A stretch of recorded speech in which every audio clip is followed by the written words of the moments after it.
L'iniquité a deux définitions. Premièrement, c'est l'inscription du péché dans la lignée de sang d'une personne. Deuxièmement, c'est l'usage de sa volonté contre la volonté de Dieu. Vous connaissez la volonté de Dieu.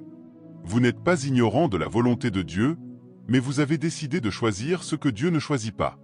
Ainsi, s'il y a de l'iniquité lorsque Satan vient effectuer un examen de votre vie, lorsqu'il se prépare à vous combattre, ce qu'il fait, c'est qu'il procède à un scan, et ce scan inclut l'iniquité qui est retenue contre votre lignée de sang.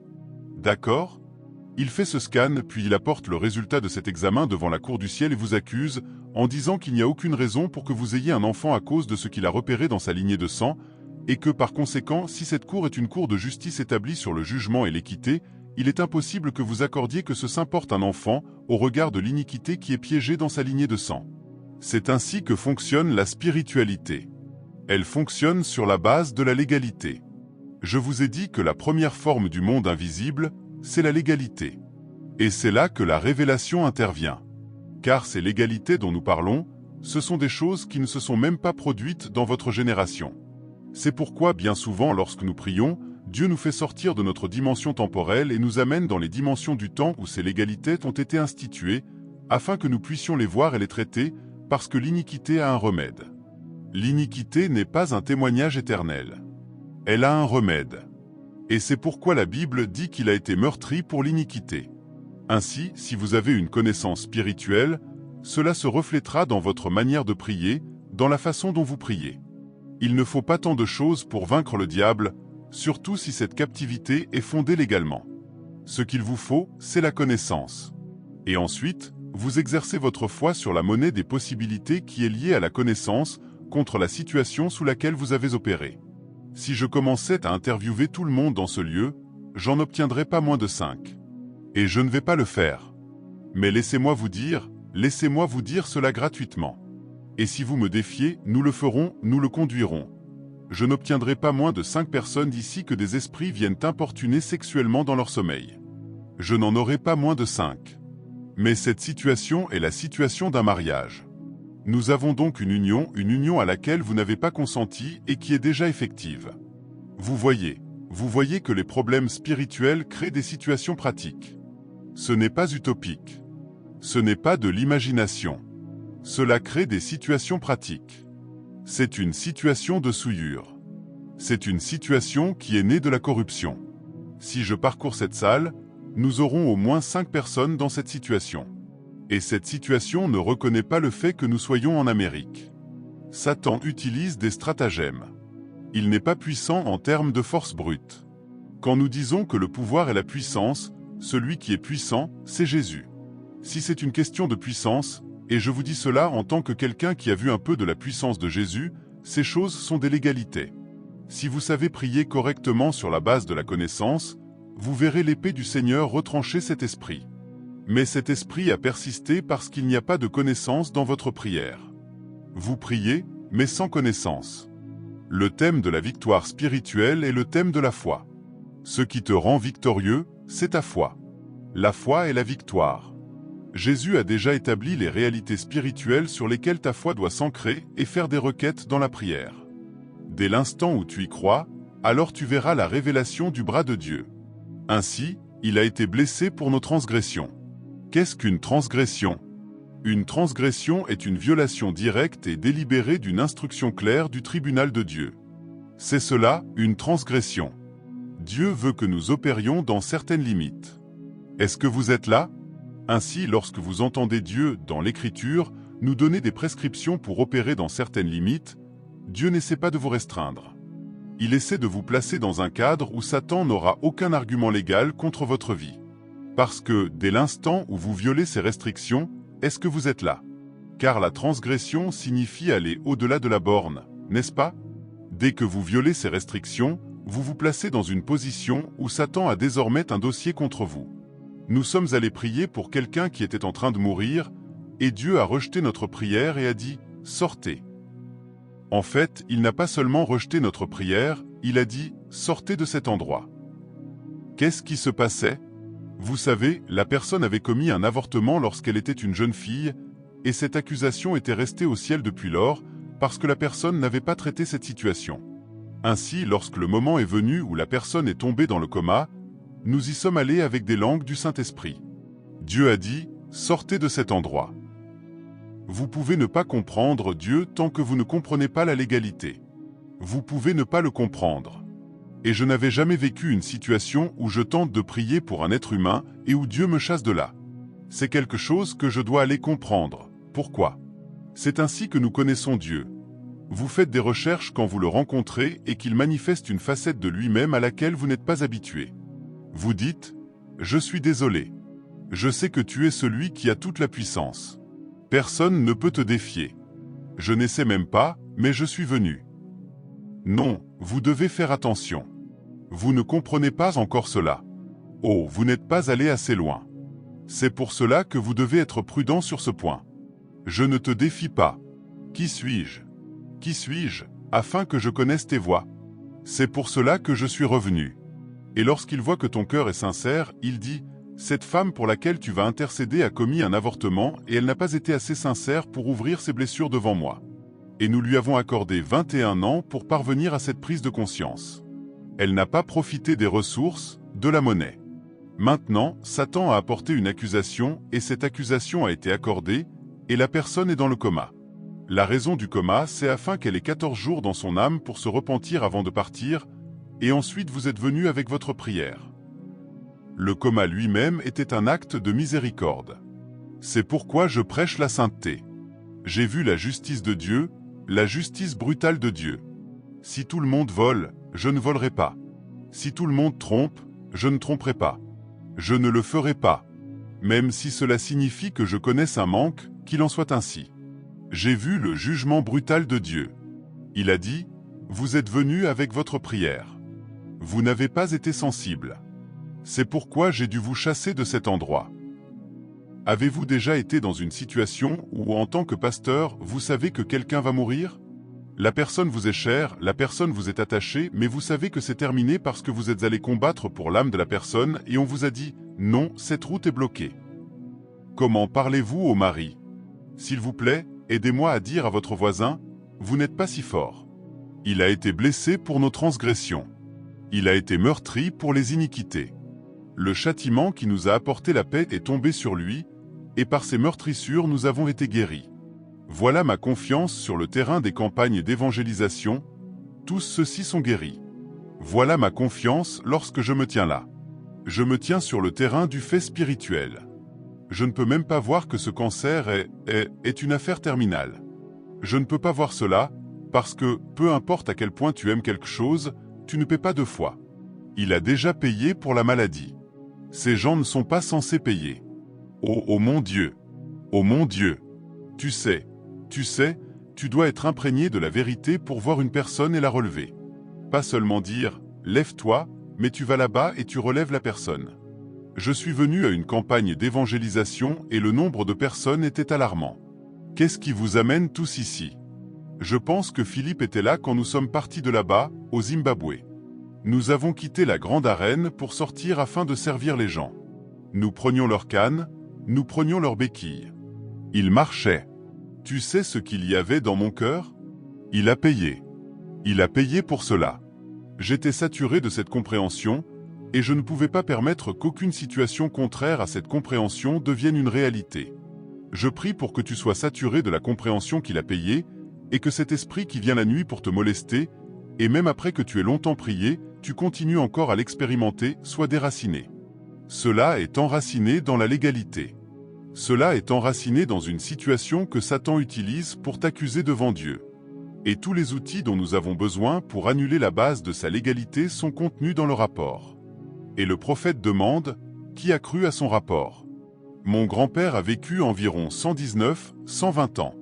Il était si vieux qu'il demandait la mort et que la mort l'avait oublié. Tous ses compagnons d'âge étaient morts. Alors il ne sortait plus parce qu'il n'y avait plus personne à visiter. Il cherchait la mort, il demandait la mort. Et à ce moment-là, je pense que sa femme avait environ 100 ans. Environ 100 ans, ou 100 ans. Ils étaient vieux, et au moment où ils sont morts, parce que lorsque mon grand-père est mort, le même jour quand ma grand-mère l'a appris, elle est aussi morte. Quand ceux-là sont morts, plus personne ne pouvait atteindre 70 ans. Et si tu viens d'Afrique, C'est un problème sérieux. Peut-être qu'en Amérique on dira « oui, il est mort de ceci, de cela, de cela, de cela ». Mais nous savons qu'il y a des esprits qui ont été activés dans notre voisinage. Ainsi, nous lisons les schémas, nous lisons les patterns. Peux-tu imaginer que, dans la génération suivante, mon père est parti à 62 ans? Puis nous avons 60 ans, 61, nous sommes à 58. Personne ne pouvait atteindre 70 ans. Ah, et je vous ai dit que les choses spirituelles ont une science. Quand tu commences à voir un schéma, sache simplement qu'il y a une illégalité. Tout le monde, toutes les femmes ne peuvent pas se marier. Elles sont belles. Elles ne peuvent pas se marier. Les gens font semblant comme si elles n'existaient pas. C'est un schéma. Il y a une science autour de cela. Alors je suis entré dans la prière. Cela a pris 10 ans. Cela a pris 10 ans. Ainsi, pendant ces 10 années où cette intercession se poursuivait, personne ne pouvait vivre au-delà de 60 ans. Nous allons prier aujourd'hui. Mon grand-père a été retranché à 62 ans. J'étais encore à l'université. C'est là que j'ai été exposé à la réalité, parce que tant qu'il était en vie, j'ai été exposé à la réalité. Les gens ne savaient pas comment je payais mes frais de scolarité. À l'université, ils ne savaient pas comment je me nourrissais à l'université. C'est l'enfant de quelqu'un qui est un homme riche, très riche. Mais au moment où cet homme est mort, notre réalité a changé. Et j'ai alors su qu'il était évident que sa mort avait des causes spirituelles. Je savais que, si je ne trouvais pas l'esprit responsable pour l'éliminer, peut-être que je n'atteindrais même pas son âge. J'en ai donc fait mon affaire personnelle de prier toute la journée et toute la nuit, et de ne pas manger jusqu'à ce que je trouve le coupable. Voilà donc mon histoire. Prions. Levez-vous, à cause du temps. Car il croîtra devant lui comme une tendre plante, et comme une racine qui sort d'une terre desséchée. Il n'avait ni forme ni beauté pour attirer nos regards, et quand nous le voyons, il n'avait rien qui nous fasse le désirer. Maintenant, faisons certaines choses intentionnellement ce soir, intentionnellement. As-tu remarqué un schéma, un pattern dans ta vie? Peut-être que des esprits mauvais viennent te molester. Peut-être que des esprits mauvais viennent te presser et que tu halètes, cherchant ton souffle. Qui est dans cette catégorie? Tu es habituellement oppressé. Dois-je te dire ce qui t'est arrivé? C'était un démon qui est venu aspirer l'oxygène de ta chambre. Satan est en déchaînement, et les croyants sont ceux qui en subissent les coups, parce qu'il n'y a pas de connaissance. La victoire dans ces domaines est fondée sur la foi, elle est basée sur la monnaie qui a été générée par chaque filament de sacrifice que Jésus a accompli. Le prophète a dit, qui a cru à notre rapport? Ainsi, quand j'ai vu qu'une plaie de mort prématurée avait frappé notre famille, je suis allé chercher quelle était la légalité. C'est là que j'ai découvert que, quelque part sur la ligne, il y avait quelque chose de grave. En fait, mon nom de famille, tu sais la signification de mon nom de famille? D'accord. Laisse-moi te donner une manière simple de le comprendre. Dans les sociétés africaines anciennes, j'espère que tu sais que les sociétés africaines anciennes sont basées sur la divination. Ainsi, ils pratiquent la divination parce que lorsqu'un mystère se produit qu'ils ne comprennent pas, ils ont un devin. Ainsi, le personnage le plus important dans ce système, dans cette sociologie, c'est le chaman. C'est l'interface entre le monde des esprits et le naturel. Ainsi, la divination se met à l'œuvre. Elle se met à l'œuvre. Il consulte les esprits et les esprits disent « Voilà la raison pour laquelle ceci est ainsi ». Et parfois, la prescription donnée exige que de jeunes gens fassent un voyage dans des zones spirituelles dangereuses pour obtenir certains objets afin de résoudre le problème présent. Ainsi, ces jeunes gens qui vont dans la brousse, ou dans la forêt maléfique, ou sur la montagne des morts pour extraire ce qui est nécessaire selon ce que la divination a prescrit, ces jeunes gens, leur chef est celui qui porte mon nom de famille. D'accord? J'ai fait mes recherches, je les ai faites très sérieusement, parce que j'ai dû entrer dans cette histoire aussi. Ainsi, ces gens-là, ma lignée produit ceux qui vont diriger cet effort, parce que ma lignée est l'ancienne dans notre district. Ainsi, ils doivent produire cet individu qui va diriger. Et l'individu qui part diriger l'expédition porte ce nom. Et parce qu'il est si puissant, cette personne est si puissante qu'elle comprend, elle opère avec les gardiens de la forêt, qui sont les nains. À cause de cela, il peut comprendre le langage des arbres. Et c'est pour cela que, jusqu'à aujourd'hui, ma famille n'a pas produit de médecin. Tu vas chercher une admission pour commencer à étudier la médecine, tu deviens fou. Alors je voulais que ma fille brise cette malédiction, ma dernière fille. je suis encore en train de la convaincre. Ainsi, afin que l'on puisse dire, vous êtes partis, j'ai fait des recherches sur ces choses que je vous dis. Ainsi, quand j'ai compris que ces démons qu'ils avaient consultés, ce sont ces démons auxquels une certaine génération avait sacrifié, et ils ont alors vécu longtemps, et que la raison de la baisse de l'espérance de vie était que la génération de mon père a été la première à devenir chrétienne, alors ils ont abandonné les idoles. En fait, mon père a été le pionnier. Alors les démons sont venus l'attaquer. Sans lui, je ne serais pas ici. Il a brisé la chaîne, il a embrassé le Seigneur et il est mort avec sa foi en Jésus-Christ. Sa mort est ce qui m'a poussé à chercher le Seigneur. Après la prière, les gens ont commencé à vivre longtemps dans ma famille. Cette prière que j'ai faite. Ainsi, cette malédiction, cet esprit n'a plus de pouvoir désormais. Pouvez-vous, aujourd'hui, je veux que vous utilisiez la prière d'aujourd'hui pour quelque chose de précis. S'il y a une quelconque servitude autour de votre vie, souvenez-vous que cette servitude repose sur une illégalité, et le prophète demande, qui a cru à notre rapport? Croyez-vous? Si vous y croyez, c'est tout ce que vous apportez sur la table, votre foi. Exactement. Maintenant, vous allez exercer votre foi dans les prières que vous allez faire ce soir. Et le Seigneur entendra votre voix et il statuera en votre faveur ce soir. Élevez votre voix. Crions. Tu connais ce domaine. Tu le connais. Tu sais où se trouve la limitation. Tu sais où se trouve l'entrave. Et c'est ainsi que les nations sont liées par des légalités. C'est ainsi que les tribus sont liées. Les peuples sont liés. Concernant chaque famille qui est ici, concernant chacun qui est représenté en ce lieu, concernant chacun qui participe en ligne, nous présentons le gage du sang de Jésus. Nous présentons la voix, l'énonciation du sang de Jésus. Nous croyons au rapport. La bénédiction, la lumière. Nous croyons au rapport. Au nom de Jésus. L'Écriture dit, il a été meurtri pour nos iniquités. Les iniquités sont nombreuses, et ces iniquités sont des registres de péchés piégés dans nos lignées de sang. Pouvons-nous faire valoir ces meurtrissures afin que nous soyons libérés du jugement de l'iniquité? Fais valoir ces meurtrissures. Fais valoir maintenant. Fais valoir maintenant. Car il a été blessé pour nos transgressions. Il a été meurtri pour nos iniquités.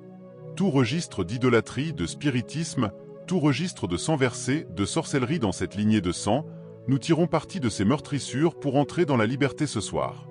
Que les choses qui ont été impossibles pour toi deviennent possibles. Oui, Seigneur. Nous croyons au rapport. Nous croyons au rapport. Nous croyons au rapport. Au nom de Jésus. L'iniquité est plus profonde que le fait de commettre un acte mauvais. Elle a deux dimensions. Premièrement, elle peut être un schéma de péché porté dans la lignée de sang, un dossier spirituel non résolu qui survit à une génération. Deuxièmement, c'est lorsqu'une personne choisit consciemment sa volonté au-dessus de la volonté de Dieu, non par ignorance, mais par résistance délibérée. Dans le royaume de l'esprit, les combats sont légaux. L'ennemi ne combat pas toujours par la force brute. Il combat par acquisition. Il recherche des concessions légales, des schémas, des accords, des violations passées et il les utilise comme argument. C'est pourquoi certaines luttes semblent persistantes, non parce que Dieu est impuissant, mais parce que quelque chose n'a pas été traité légalement. Mais l'iniquité n'est pas permanente. Elle a un remède. Le fondement de la victoire spirituelle est la connaissance mêlée à la foi. Beaucoup de personnes prient, mais sans compréhension. Quand la prière manque de révélation, elle manque de précision. Leur véritable puissance ne se trouve pas dans le fait de crier. Elle se trouve dans le fait de se tenir sur ce qui a déjà été réglé. La transgression consiste à sortir des limites que Dieu a établies. Ces limites ne sont pas des restrictions. Elles sont des protections. Quand ces lignes sont franchies, cela crée un espace pour l'accusation. Et tant que ces questions ne sont pas affrontées avec repentance et foi, le terrain légal demeure actif. Les schémas révèlent les légalités, afflictions récurrentes, échecs répétés, cycles dans les familles ou les communautés. Ce sont souvent des signes que quelque chose de spirituel les entretient. Ignorer les schémas ne les brise pas. Les confronter avec la vérité, oui. La bonne nouvelle est la suivante, Jésus a déjà payé. Il a été blessé pour les transgressions et meurtri pour les iniquités. Cela signifie que la désobéissance personnelle comme les anciens dossiers rituels ont été traités à la croix. Tu ne combats pas pour obtenir la victoire. Tu fais appliquer ce qui est déjà achevé. La foi est la monnaie. Quand tu crois au rapport de ce que Christ a accompli, tu l'actives. Le sang parle, le sacrifice parle, et aucune accusation ne peut tenir là où le paiement a déjà été effectué. Ainsi, la clé est simple mais puissante. Identifie la limitation, crois au rapport et tiens-toi sur ce qui a été légalement acquis. Quand la foi s'aligne avec la vérité, l'épée du Seigneur retranche toute revendication persistante. La victoire n'est pas du bruit. C'est la foi dans une œuvre achevée. Le don ultime est ceci: tenir consciemment entre tes mains l'énorme puissance que la mort de Christ a rendue disponible pour nous, en tant que croyants. Chaque fois qu'il y a une revendication, une accusation ou une affaire qui doit être réglée, nous ne paniquons pas. Nous saisissons la confession que Christ a déjà faite. Un seul sacrifice suffit pour faire taire toute accusation du diable et nous établir dans la victoire. Ne te permets jamais de sombrer dans un endroit où tu te sens vaincu, impuissant ou sans espoir. Christ est ton secours.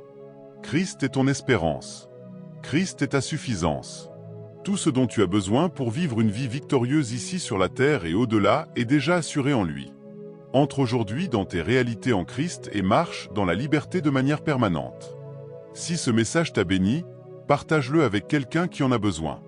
Aime cette vidéo et laisse un commentaire ci-dessous. Garde tes pieds dans la parole de Dieu et demeure béni. Amen.